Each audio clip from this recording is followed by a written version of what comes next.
How's it going, guys? Scotty Miller Marine, your one-stop service yard in Florida Keys here. We got this really clean-looking Maverick here. I believe it's an 18. It's got a 150 show on the back of it. This thing's got a scoot. But we're doing a full service on it for the guy.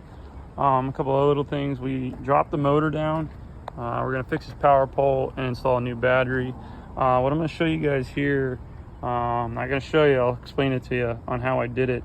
The guy had the motor up one notch. He wanted it to drop it down a notch. Instead of dragging my forklift over here, getting close to the platform, there's actually a pretty easy way to do this, especially on these Yamahas. So Yamaha has holes up top and slots in the bottom. This is really easy.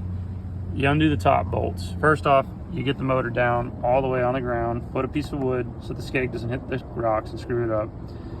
Take the trailer and jack it up until it hits and go up a little more to loosen up the motor, to get the support off the motor.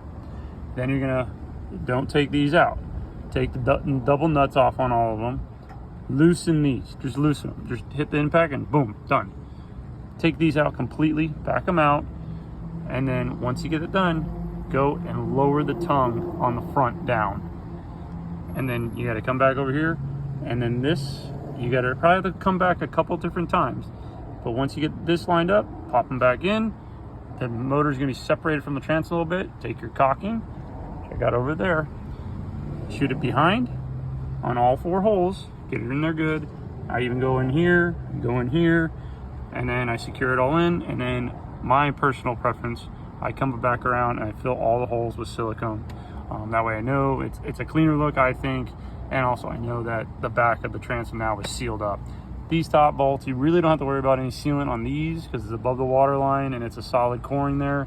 But down here, this does sit in the water often, especially with this heavy of a motor. I believe the water line is probably right about here.